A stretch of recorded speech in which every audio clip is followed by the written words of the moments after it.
Handphone yang harganya puluhan juta ini gue akan siksa. Gue akan cemplungin ke air sambil berenang. Apple klaim sih ini udah IP68. Jadi harusnya udah aman dibawa nyemplung ke kolam sedalam 6 meter selama 30 menit. Lu pada liat muka gue, sebenernya gue takut banget rusak ya. Kayak puluhan juta bisa hilang gitu aja. Kalau ini bisa, lo semua nggak usah beli action cam lagi buat video di dalam air.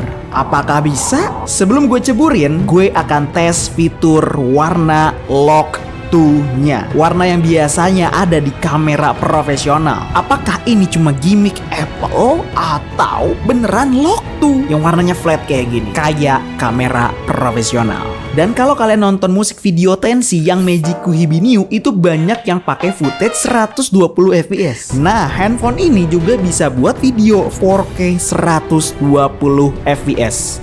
Slow-mo cinematic. Ini beneran atau cuma gimmick? Kita akan tes semua di sini.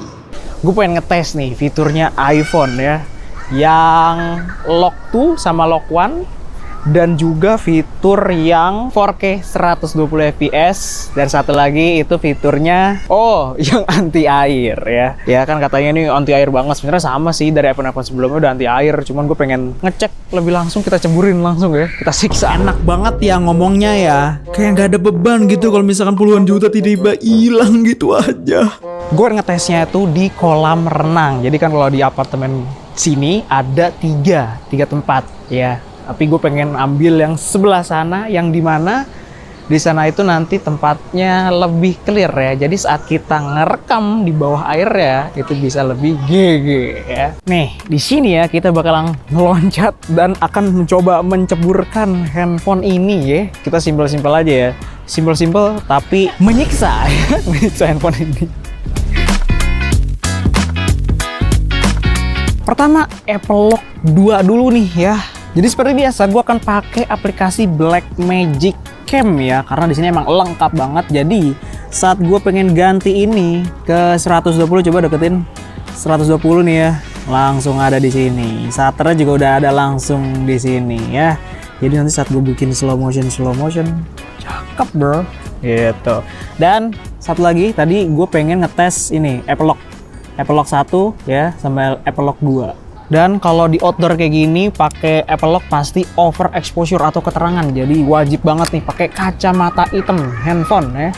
Ini namanya ND filter atau yang kita pasang. Kayak ini misalnya lu nggak pakai yang namanya ND tuh, jadi kayak gini. Padahal gua ISO udah mentok nih 54 tuh. Kayak ND ini kan tuh jadi enak, dan grafiknya kalau bisa diusahain di tengah terus ya. Karena kalau nggak di tengah dia kurang. Kenapa gue pakai kacamata hitam ini buat kamera gua? Karena gue pengen ngerekam video yang kelihatannya mirip sama mata kita. Mata kita itu kalau ngelihat benda bergerak pasti ada blur-blurnya. Kayak coba nih tangan lu gerakin, pasti ada kayak blur-blurnya. Cuman biasanya handphone itu kalau misalkan tangan kita bergerak itu nggak ada blurnya, kayak tajam banget. Jadi nggak natural. Nah, untuk natural ini kita harus setting shutter speednya. Kalau kalian ngerekam di 30 fps berarti shutter speednya harus 60. Kalau di 120 berarti shutter speednya harus 240 dikali 2. Nah, biasanya kalau shutter speednya terlalu rendah itu bisa bikin cahaya yang masuk ke kameranya jadi lebih terang. Makanya itu perlu kacamata hitam ini. Dan kita akan coba untuk merecord Apple Lock 2. Kita bandingin sama Apple Lock 1.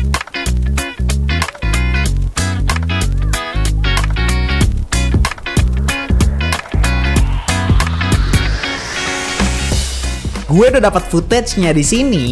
Yang sebelah kiri adalah lock 2, yang sebelah kanan adalah lock yang biasa. Kalau kita lihat dari cahayanya, kayaknya ini keterangan ya, dan dynamic range-nya itu tidak luas. Dan kalau yang lock 2, antara warna gelap dan terangnya ini seimbang ya, dan bisa dibilang ini dynamic range-nya lumayan luas. Ini ada upgrade di situ. Cuman gue nggak tahu, gue akan coba grading dulu biar ketahuan hasil akhirnya itu seperti apa. Gue akan pakai LUT yang disediain sama Apple dulu nih untuk jadiin Rec 709. Jadi warna warna naturalnya lah istilahnya. Dan pas gue lihat yang lock tuh warnanya keluar banget, tapi dari skin tone ini bermasalah banget ya. Sedangkan kalau yang lock yang biasa nggak terlalu bermasalah, tapi warnanya juga nggak terlalu keluar. Coba kita color correction tipis-tipis, hasil akan jadi seperti apa.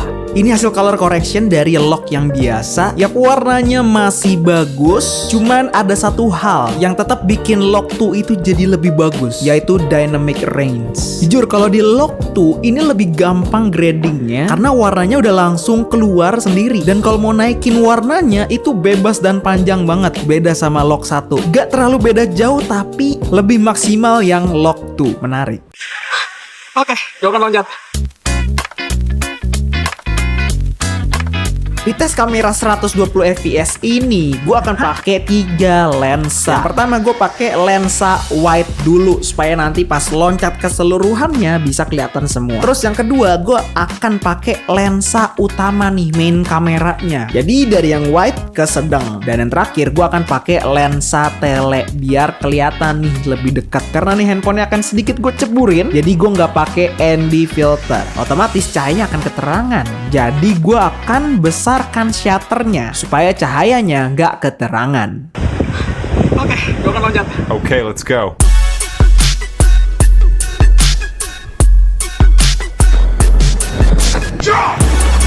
Yup, benar-benar berhasil. Ternyata ini bukan gimmick Apple. Mungkin kalau misalnya cahayanya lebih bagus, hasilnya akan jadi lebih bagus juga. Jadi di gradingnya juga lumayan enak. Selanjutnya,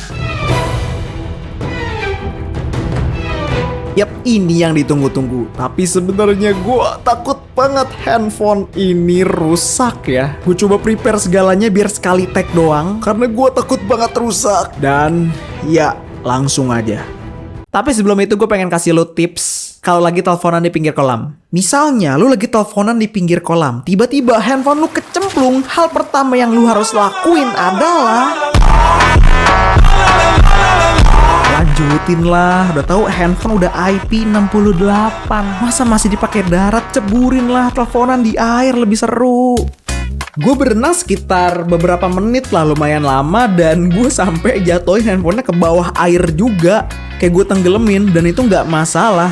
Malah gue bisa dapat shot-shot yang keren banget, yang unik banget. Dan dari dalam air kayak gini, gue jadi kepikiran kalau misalkan nanti gue traveling ke suatu tempat, tapi bukan air asin ya, gue pengen coba explore banyak shot. Dan gue nggak perlu pakai action cam lagi. Jadi tinggal gelangin handphonenya di tangan gue, dan gue berenang dan gue tinggal ngerekam. Wow, it's gonna be best experience. Di sini gue juga sempet ngerekam log 2 di bawah air nih. Gue coba grading ya. Shit, ini bagus banget. Jadi dari 3 tes utama kita ini semua berhasil. Log 2 120 fps, ceburin di dalam air. Next, apa lagi nih? Jangan lupa subscribe-nya.